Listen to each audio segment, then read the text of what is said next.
Assalamualaikum warahmatullahi wabarakatuh.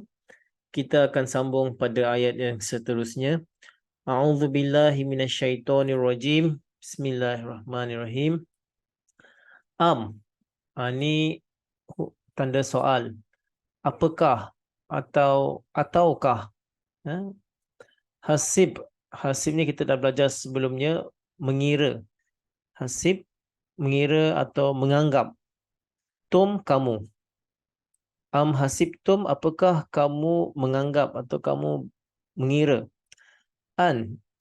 Sesungguhnya tadkhulu, kamu daripada dakhala, jadi fi'il mudhari.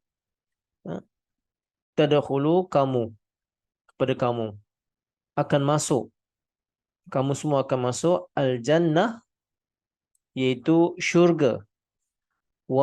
Dan lamma ni maksudnya padahal. Ya'ti, datang, kita dah belajar banyak kali. Ya'tikum, datang kepada kamu. Masalu, misal. Allazina, orang-orang yang khalau. Khalau ini orang-orang yang telah berlalu, telah pergi. Ini dia kata khalau, telah berlalu, telah pergi. Min, dari. Qabli, sebelum. Qabli maknanya sebelum. Qablikum, sebelum kamu.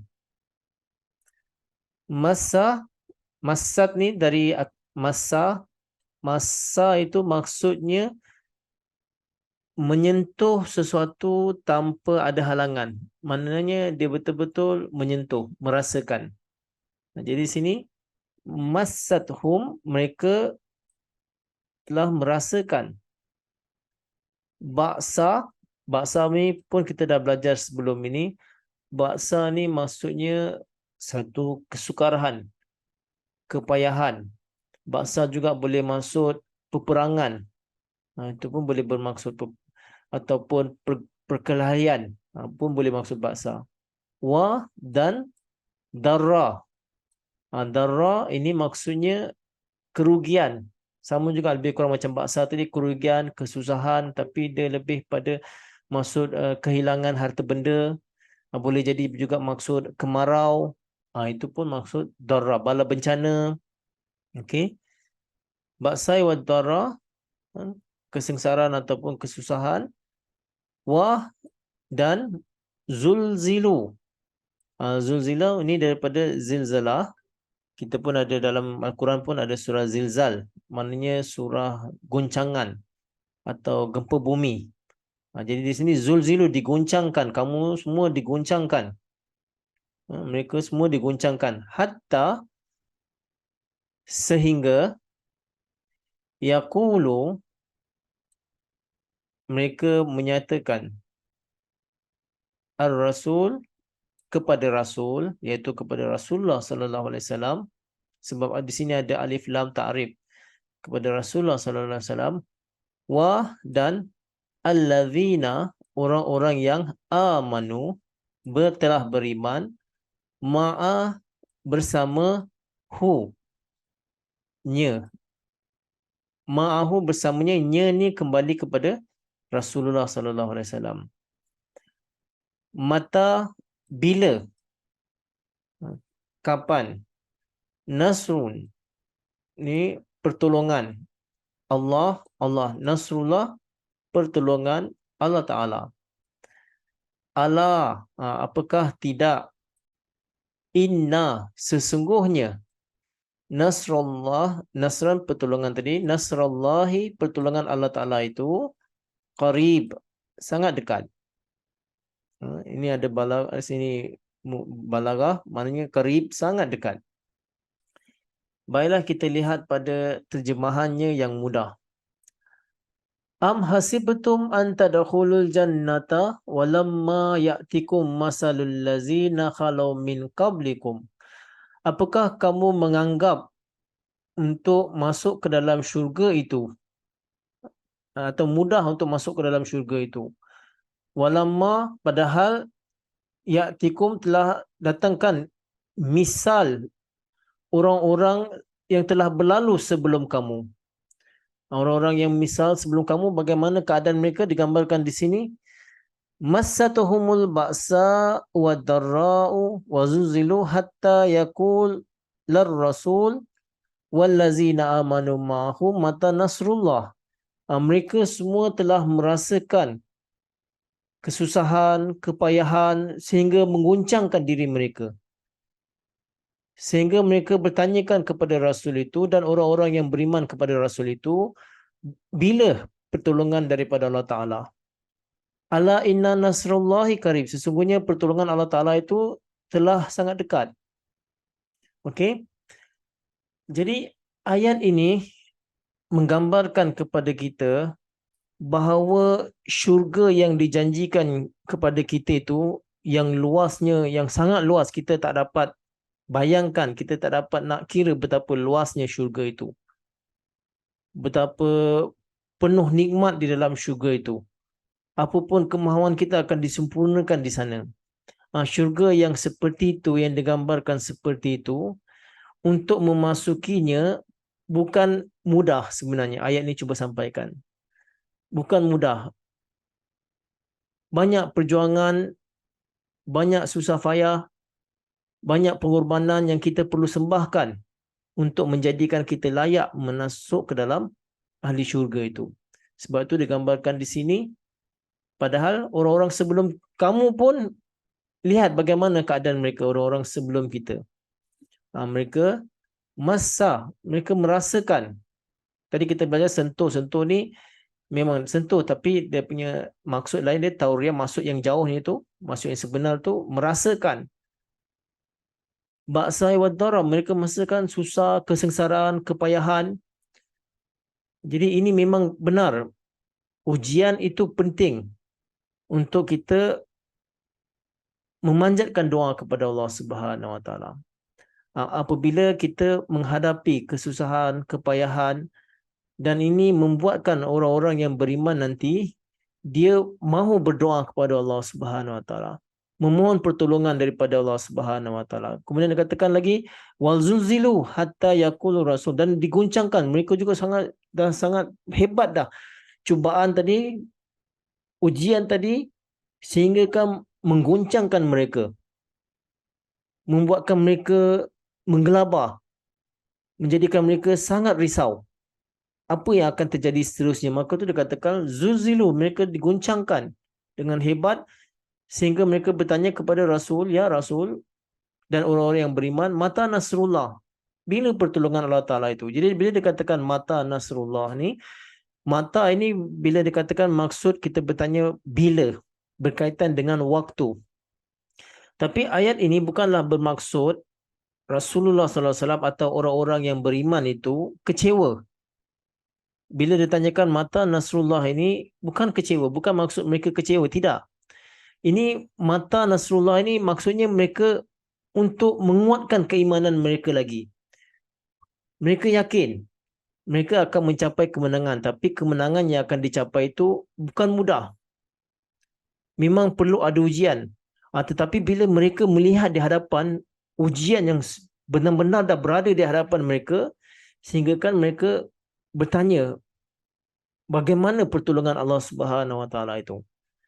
Ini bukan bermaksud mereka kecewa atau mereka putus asa. Sebaliknya ini menandakan mereka yakin kepada Allah Subhanahu Wa Taala dan membuatkan mereka merendah diri dan mahu berdoa kepada Allah Subhanahu Wa Taala, mohon pertolongan Allah Subhanahu Wa Taala. Mereka sedar bahawa mereka tidak mampu, mereka tidak kuat. Hanya dengan pertolongan Allah Subhanahu Wa Taala yang akan memberi kekuatan kepada mereka. Sebagai contoh, kita lihat ketika dalam perang Badar, bagaimana Rasulullah SAW telah dijanjikan oleh Allah Subhanahu Wa Taala bahawa bala tenteranya akan menang. Dan Rasulullah SAW yakin kemenangan akan berpihak kepadanya. Tetapi bila sampai ke keadaan yang sebenar, melihat tenteranya cuma 313 orang dan di hadapan ada 1000 bala tentera yang lengkap dengan kelengkapan perang. Jadi Rasulullah SAW mula risau, bukan kecewa, bukan takut, tidak. beliau ingin melihat bagaimana benar-benar pertolongan Allah Subhanahu Wa Taala itu. Maka dikatakan di sini, digambarkan di sini, mata Nasrullah, Rasulullah memujuk, memohon kepada Allah Subhanahu Wa Taala, wahai Tuhanku, sekarang ini hanya orang-orang ini yang mau beribadat sujud kepada Engkau. Sekiranya mereka semua ini terbunuh dalam peperangan ini, siapa lagi yang akan tunduk sujud kepada Engkau? Jadi Rasulullah berdoa supaya peperangan ini dikurniakan kemenangan. Padahal jauh sebelum tu Allah Ta'ala dah janji dia akan menang. Dan banyak nubuatan-nubuatan Rasulullah SAW akan menang dalam peperangan ini. Tapi namun tetap Rasulullah SAW berdoa kepada Allah Subhanahu Wa Taala ingin melihat bagaimana pertolongan Allah Subhanahu Wa Taala itu. Sama juga keadaan ketika Nabi Isa alaihissalam. Dia pun dijanjikan bahawa dia akan diselamatkan oleh Allah Ta'ala daripada rancangan orang-orang Yahudi tadi. Bahawa dia akan tapi beliau risau bagaimana. Dia yakin Allah Ta'ala akan menolongnya. Tetapi dia dah berada di tiang salib. Dan saat dah sangat genting bahawa ujian ini betul-betul dah berada di hadapan. Jadi beliau mengguncangkan dirinya. Jadi maka digambarkan Nabi Isa alaihissalam menyebutkan Eli Eli lama sabaqtani. Iaitu ya Tuhan, ya Tuhanku, ya Tuhanku, di mana pertolongan Kau? Selamatkanlah aku daripada kematian ini. Kematian yang terlaknat seperti ini. Lalu dia pengsan. Jadi sebagai manusia dia tak nampak bagaimana pertolongan Allah Subhanahu Wa Taala, tapi pertolongan Allah Subhanahu Wa Taala itu ada, tetap yakin memang ada. Dan akhirnya Nabi Isa alaihissalam diselamatkan. Ini yang dimasukkan mata Nasrullah, ala inna nasrullahi qarib. Sesungguhnya pertolongan Allah Ta'ala itu sangat dekat. Manusia membuat perancangan, Allah Ta'ala mempunyai perancangan yang lebih baik lagi, yang lebih teratur lagi, lebih halus lagi, yang dari segi manusiawi memang kita tak tercapai, tak terjangkau bagaimana pertolongan Allah Subhanahu Wa Ta'ala itu. Tetapi pertolongan Allah Subhanahu Wa Ta'ala itu pasti.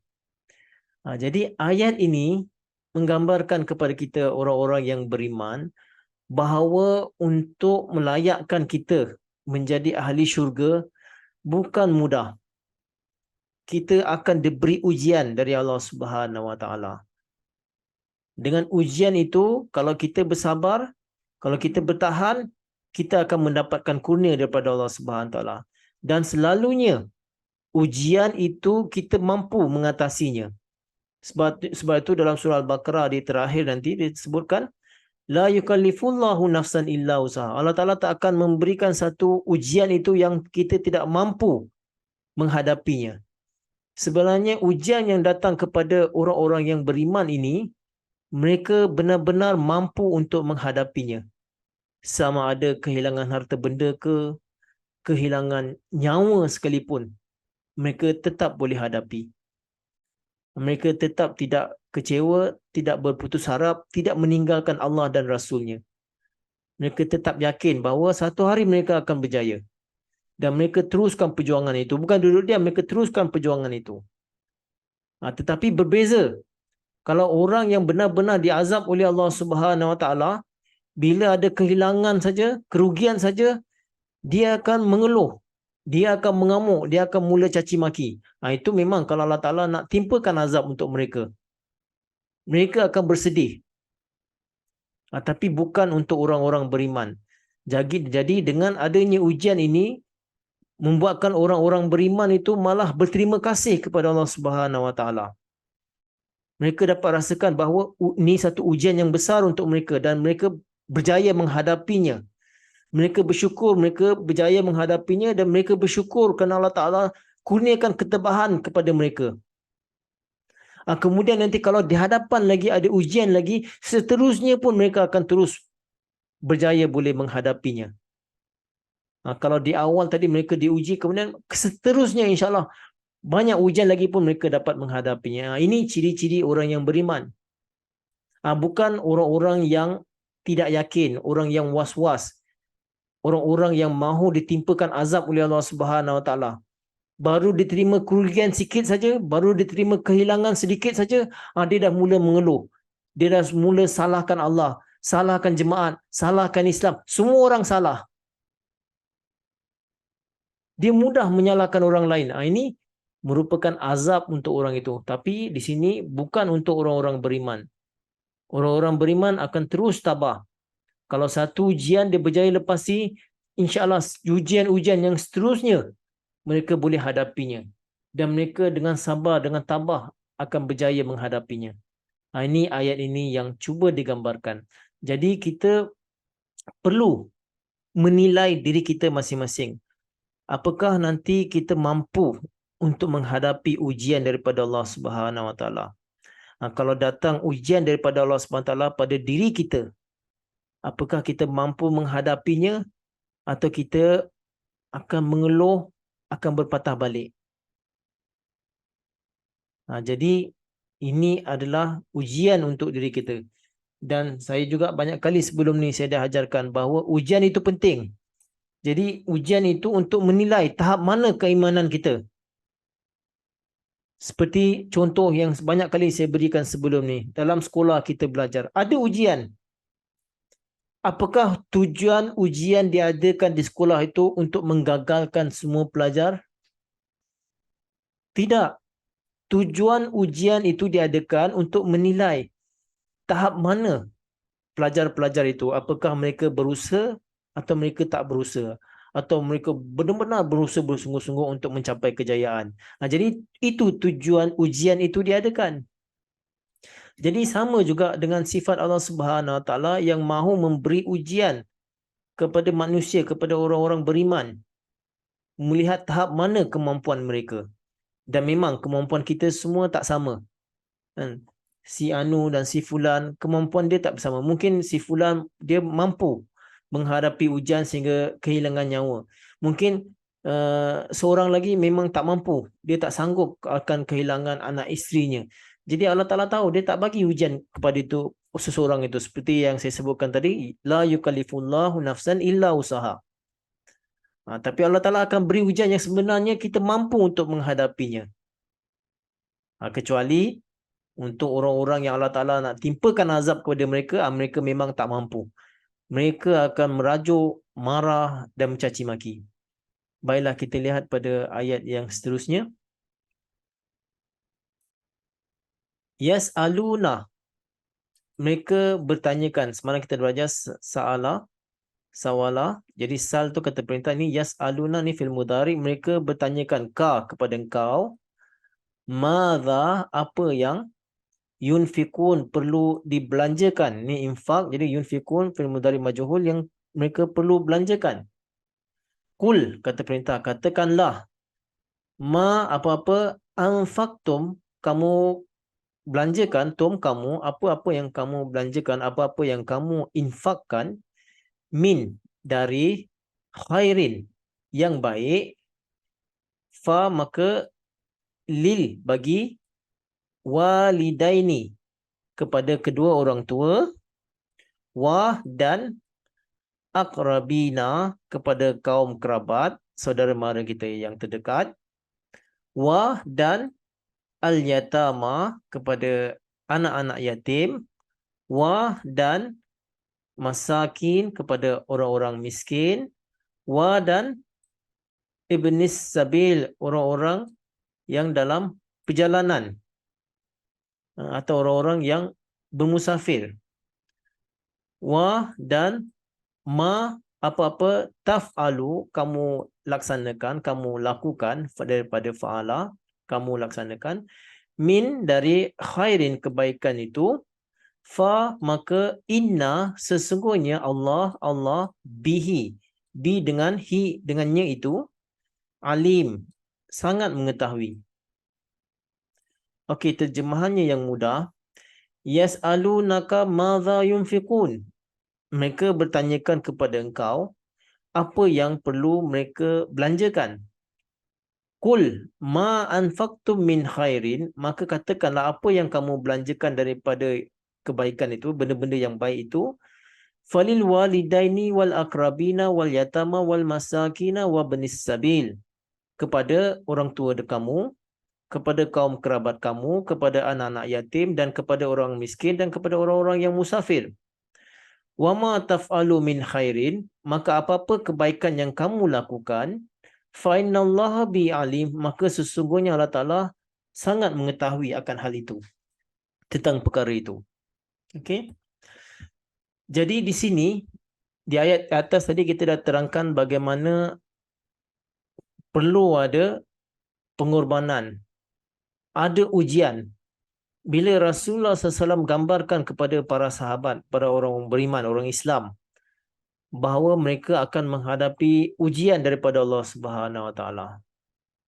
Pelbagai bentuk ujian, sama ada mereka dianiaya, dipukul, dibunuh ataupun terpaksa hijrah atau berperang. Ini Rasulullah SAW dah sampaikan. Mereka akan hadapi banyak ujian nanti daripada Allah Subhanahu Wa Taala. Dan bila berlaku ujian itu, mereka perlu adakan pengorbanan. Kan? Jadi sahabat-sahabat ini yang sangat gairah tadi, yang benar-benar beriman tadi, yang mahu menyokong Rasulullah SAW, yang mahu menegakkan Islam di atas muka bumi ini, mereka bertanyakan apa yang mereka perlu belanjakan. Sebab tu dikatakan yas'alunaka maza yunfikun. Apa yang perlu kami belanjakan? Apa yang perlu kami korbankan? Itu maksudnya di sini. Jadi Rasulullah SAW menyatakan di sini ada dua bahagian. Yang pertama, kul ma anfaqtum min khairin falil walidaini dan wal akrabina wal yatama wal masakin wa banas sabil. Ini satu. Kemudian ada yang kedua. Di sini. Perkara yang besarlah.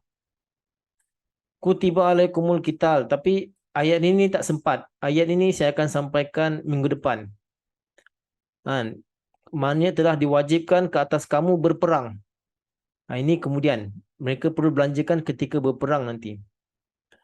Jadi ketika dalam keadaan yang awal ini, mereka perlu belanjakan. Ini apa yang perlu belanjakan kepada ibu bapa mereka. Mereka perlu berkhidmat kepada ibu bapa mereka supaya terjalin hubungan yang baik, supaya terpelihara. Kemudian dan kaum kerabat kita, wal yatama dan miskin, ini saya dah terangkan banyak kali, dan orang-orang yang musafir. Jadi keadaan ini memang ketika orang-orang dah mula hijrah, mereka kebanyakan sehelai seminggang datang ke Madinah. Jadi sahabat-sahabat Ansar, orang-orang Madinah ini yang membantu saudara-saudara baru mereka yang datang. Jadi di sinilah mereka bantu. Kemudian ketika di Mekah, ketika Bilal hampir mati dibunuh, diseksa oleh Abu Sufyan dengan kawan-kawannya. Jadi Rasulullah SAW memerintahkan Abu Bakar supaya membeli Bilal radhiyallahu anhu tadi, supaya dia diselamatkan. Jadi Abu Bakar radhiyallahu anhu berbelanja untuk menyelamatkan Bilal radhiyallahu anhu tadi. Jadi ini dan banyak lagi. Mereka perlu belanjakan untuk menegakkan keadilan, menegakkan kebenaran dan menegakkan Islam di awal tadi. Ini yang pertama tadi. Ini yang kedua, nanti besok minggu depan saya akan sampaikan tentang kutiba alaikumul qital. Itu maksudnya diwajibkan ke atas kamu berperang. Jadi yang awal ini di sini. Jadi ayat ini Allah Ta'ala menyampaikan kepada Rasulullah SAW bahawa ayat ini juga menggambarkan sahabat bertanya apa yang mereka perlu belanjakan. Yang masukkan di sini adalah sebenarnya untuk berbelanja di jalan Allah Subhanahu Wa Taala ni tidak ada had sebenarnya. Mengikut kemampuan masing-masing. Mengikut kerelaan dan keikhlasan masing-masing. Kalau ada yang diberi taufik untuk beri sikit, ada yang diberi taufik untuk beri banyak, itu terpulang mengikut kemampuan mereka. Sama seperti ketika dalam satu peperangan Rasulullah SAW bertanya kepada Umar, apa yang kamu akan korbankan untuk peperangan kali ini? Jadi Umar radhiyallahu anhu mengatakan bahawa separuh daripada harta saya korbankan untuk Islam. Kemudian ditanyakan lagi kepada Abu Bakar, apa yang kamu akan sembahkan untuk perang kali ini? Dan Hazrat Abu Bakar radhiyallahu anhu mengatakan bahawa seluruh saya dah sembahkan. Tidak ada lagi yang tinggal di rumah kecuali nama Allah dan Rasulnya. Kemudian peristiwa ini dilanjutkan lagi. Kemudian Hazrat Osman pula bila ditanyakan siapa lagi yang mau berkorban, Hazrat Uthman radhiyallahu anhu mengatakan saya akan kurbankan 100 ekor unta. Kemudian Rasulullah tanya lagi, siapa lagi yang akan berkorban? Uthman sekali lagi bangkit mengatakan, saya akan sembahkan lagi 100 ekor unta. Kemudian tanya lagi, siapa lagi yang mau berkorban? Siapa lagi yang mau berbelanja dalam peperangan kali ini? Sekali lagi Hazrat Uthman radhiyallahu anhu berdiri mengatakan, saya akan sembahkan lagi 100 ekor unta. Begini ditanyakan, Uthman berdiri lagi sampai 7 kali. Terakhir Rasulullah kata, Uthman, cukup. Beri peluang kepada orang lain juga. Lihat bagaimana Hazrat Uthman tadi memang berdasarkan kemampuan dan taufik daripada Allah SWT terpulang berapa mereka nak sembahkan. Tapi semua itu dinilai daripada pandangan Allah SWT. Allah Ta'ala maha melihat, maha mengetahui. Jadi yang perlu dikembali yang awal tadi tidak ada had. Kemudian yang perlu kita belanjakan di jalan Allah SWT untuk yang semua ni tadi, itu mesti daripada harta yang halal. Bukan saja halal, malah harta itu harta yang bersih, tayyib. Tak boleh. Ada orang yang dia dapatkan hasil itu daripada merompak, mencuri atau menipu orang. Kemudian dia nak merasakan, nak mengurangkan kesalahan dia itu, duit tu dia belanjakan untuk anak-anak yatim ke, atau orang miskin ke, atau dia bayar canda ke, untuk membuatkan dosanya tadi kononnya menjadi kafarah untuk dosanya tadi, yang tadi dia merompak ke, menipu ke, atau rampas harta orang lain ke, atau menipu harta orang lain ke. Jadi harta yang seperti ini tidak dibenarkan untuk kita belanja di jalan Allah Subhanahu Wa Taala. Harta yang perlu kita belanjakan daripada Allah Subhanahu Wa Taala yang sebenarnya adalah berdasarkan usaha kita, yang benar-benar kita bersih, kita lakukan, kita berusaha ke arah itu dan kita mendapatkannya. Itu harta yang sebaik-baiknya yang perlu kita belanjakan untuk jalan Allah Subhanahu Wa Taala. Barulah harta yang seperti ini, mal yang seperti ini kita boleh salurkan untuk orang tua kita, para sanak saudara kita, anak-anak yatim, orang-orang miskin dan orang-orang musafir. Maka itu Allah Subhanahu Wa Taala sebutkan lagi di sini lanjutannya. Wa ma taf'alu min khairin, apa yang kamu lakukan daripada kebaikan itu, fa innallaha bihi alim, sesungguhnya Allah Ta'ala itu sangat mengetahuinya. Jadi apa pun harta yang kita belanjakan itu, niat kita belanjakan harta itu, Allah Ta'ala sangat mengetahui. Dia tahu sama ada kita belanjakan ini untuk kafarah dosa-dosa kita tu ke, atau kita belanja ini hanya untuk riak, sombong, atau kita belanja harta ini supaya orang hormat kita, atau kita mengharapkan balasan doa daripada orang itu. Ini semuanya Allah Ta'ala mengetahuinya. Apa saja yang kita lakukan, wa ma tafalu min khairin, apa saja yang kita lakukan dari kebaikan itu, Allah Ta'ala mengetahuinya. Jadi sebaiknya min khairin, dari harta-harta yang baik itu, Allah Ta'ala maha mengetahui. Sama macam tadilah, Hazrat Umar cara dia begini, Hazrat Abu Bakar radhiyallahu anhu cara dia begini, Hazrat Uthman radhiyallahu anhu cara dia begini. Jadi ketiga-tiga itu Allah Ta'ala maha mengetahui. Dan mereka masing-masing akan mendapatkan ganjaran yang bighairi hisab, yang kita dah belajar sebelumnya daripada Allah Subhanahu Wa Taala. Jadi tuan-tuan, sebenarnya masih banyak ruang lagi untuk kita jelaskan, untuk kita tanyakan, atau itu untuk kita kembangkan. Kan banyak lagi yang kenapa agrabin, yatama, miskin, wabni sabil, secara ringkas saya dah sampaikan dulu juga sebelum ni. Semua ni saya dah terangkan satu persatu pada ayat sebelumnya. Tapi namun kalau ada siapa ingin jelaskan lagi, saya boleh, insyaAllah saya akan kembali jelaskannya sekali lagi. Jadi untuk kelas kita pada hari ini, wabillahi taufiq wal hidayah. Assalamualaikum warahmatullahi wabarakatuh.